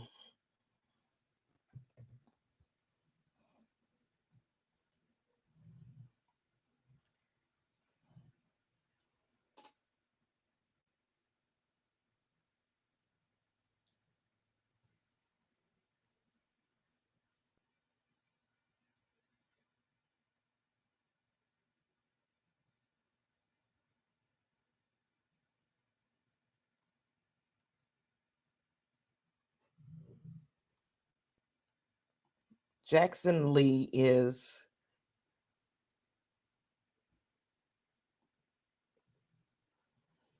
there we go. Shelton Jackson Lee is correct.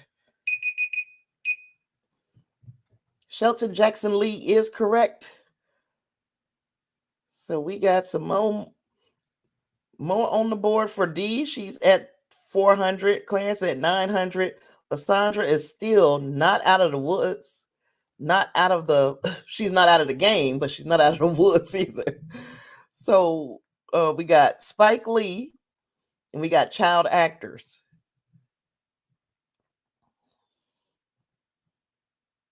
Spike Lee, child actors.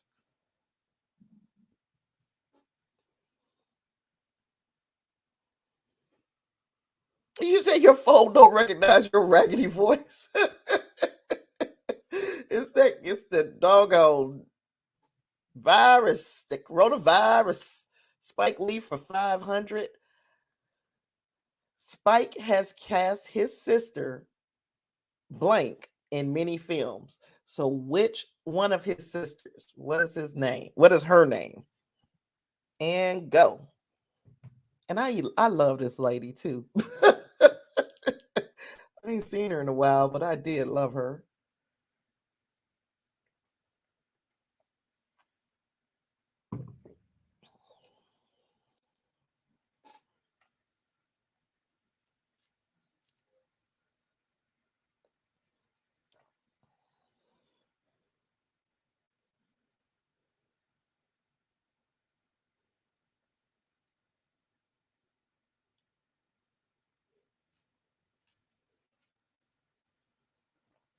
Did I hit the timer? Lord, I don't even remember. Yeah, I did.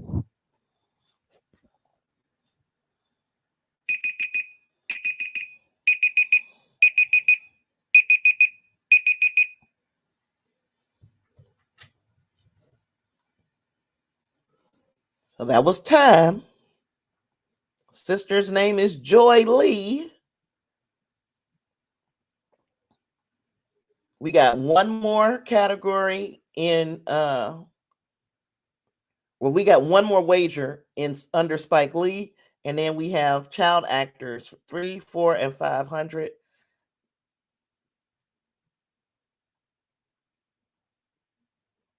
And when we finish this round, we're gonna see Spike Lee for 400. When not directing his next big film, Spike can be found courtside rooting for this team.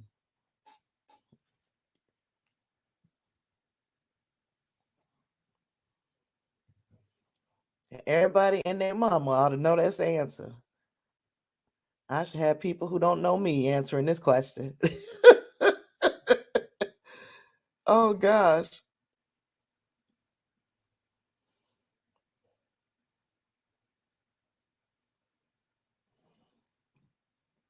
Yeah, that's correct.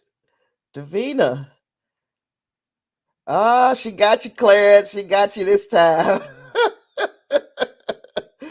And now y'all in a game.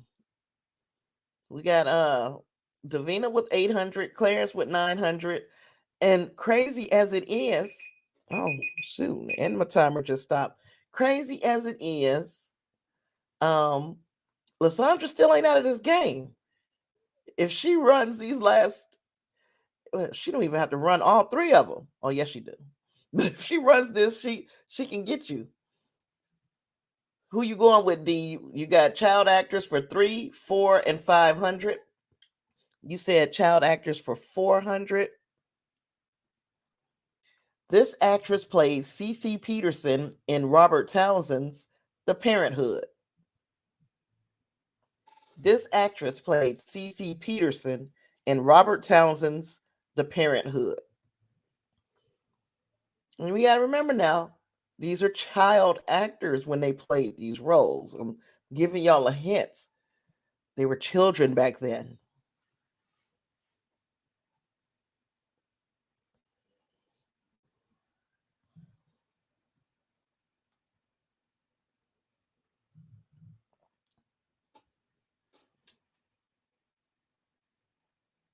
$15 seconds.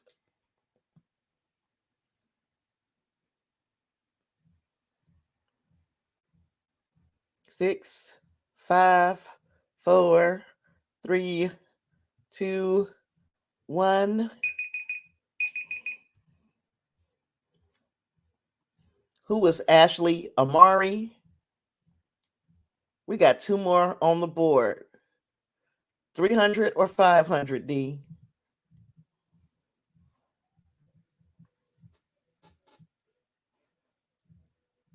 300. This actor is remembered for playing Little Nicky and Buckwheat. This actor is known for playing Little Nicky and Buckwheat.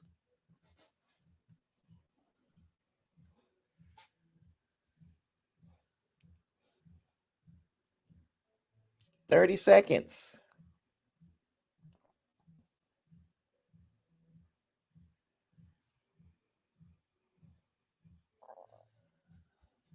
20 seconds.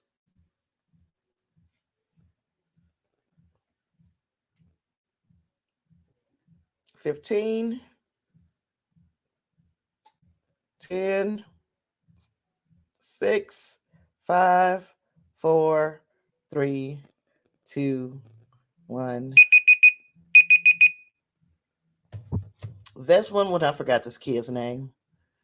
Ross Bagley. Little Nicky from freaking from yeah, you know what I'm talking about, Bel Air. And both of y'all came in under my buzzer this time, even though, damn, now I'm not 100% sure. I can't say for sure. Oh gosh, I think both of y'all came in under the buzzer. So this is what I'll do just to make things even, I'm giving both of y'all the point because I think both was under the buzzer, but I can't say for sure. So we still got the same amount of space between y'all. This last category is, I mean, this last one is going to determine who the winner is. Clarence is at 1,200. Davina is at 1,100. We got $500 on the board. Let's go. This actress who first got her start on That's So Raven also made a solid transition post Raven, starring in Nick's Instant Mom with Tia Mowry and recurring on The Walking Dead. That's a long question. That is a long, long question. You said he was first. Well, shoot, that question is out there. You guys can answer it. I'm gonna let the timer go, and I'll return. And whoever's name up there first, if somebody answers it, is gonna win the game. If not, we're gonna ask this bonus question. But I'll be right back.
Ooh, I think Sydney Park.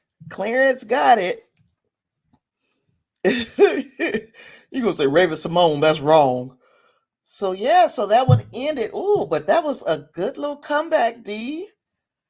All y'all needed was some extra time to even up for how the internet goes. I guess how how our speed's different.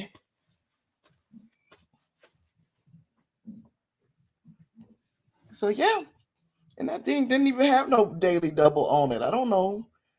I thought I had daily doubles built into these questions.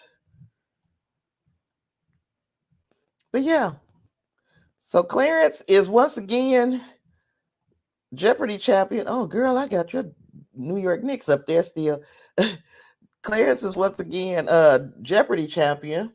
But now that we know exactly what's going on and that this is like a internet speed thing, we got to come up with another way to play this game to make it more fair. And I don't know, is Lysandra still hanging out? I know she mad if she is. Oh, I know why. I know why. It was supposed to be a daily double. You need a nap. You tired, girl. Yeah, I guess it's time to call it. Call it 100. We didn't play the game. I had my two sick buddies, but the next time we are all talking, you guys won't be sick anymore. I'm sure that we will get past this doggone little virus and be back to yourselves.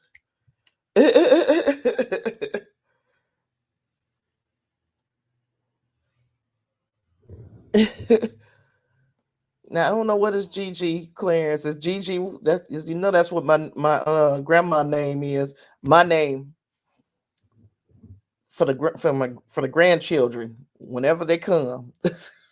I am Gigi. So yeah, so tomorrow. Hey, before I take off, just real surface thoughts, Clarence. Give me your surface thoughts on the shows that we watch.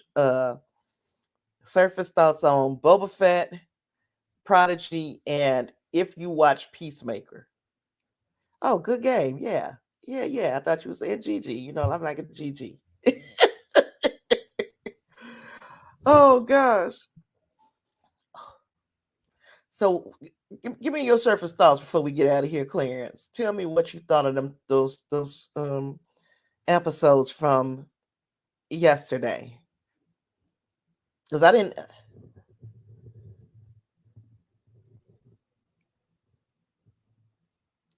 say if you on tomorrow, I'll still be sick. Well, tomorrow, you know what I was talking about for this shit for the weekly wrap up. Boba Fett was good. It's time for it to kick into gear. You know what? Because this to me was the weakest of that, and that's why I was like, "Dang, am I being not that it was a bad episode? It's just like what you just said. It's time to kick it into gear. Let's go. Because now I'm tired.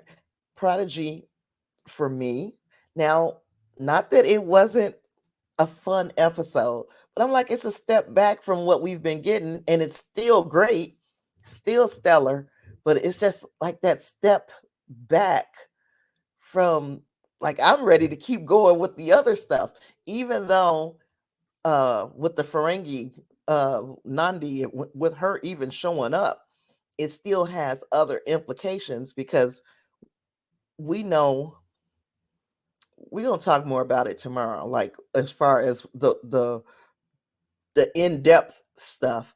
But the part about it that was like, okay, so this is further giving us a timeline as to what has been going on in the Federation, because this obviously happened after Rom was well, it's obviously because uh we've got Voyager back in the Alpha Quadrant. But I'm like, it's obviously after Rom, because it's a female Damon, which we never had before. Now things are, now that they've got these equality thing going. And then the last thing, that you watch Peacemaker?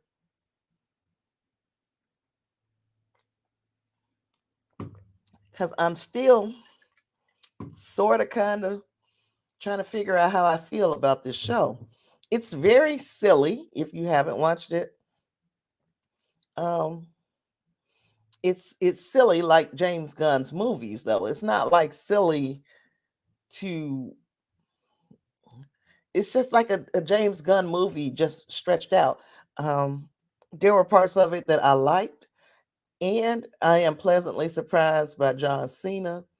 John Cena seems to be acting instead of just saying some lines. He's acting, and I think that that's showing a bit of growth in the actor, not the character. He did a better job of selling me that he was an individual and not John Cena pretending to be an individual. So we'll talk about it. Hopefully you guys will join me tomorrow. Um, keep my friends in your thoughts. You see, they one little hair step slow, because Lysandra is working with hospital Wi-Fi, and Davina is her texting fingers ain't as fast as they usually are, because she is going through her and her husband. But at least they got each other, man. When I get it, it's gonna be me and these damn cats. Lord have mercy. I know it's coming. I know it's coming. But with all that, I've got nothing else. It's time to go eat. Maybe find a cigarette. I'll see you guys tomorrow. And it's been fun as always. Thank you. And I'll see you tomorrow. Peace.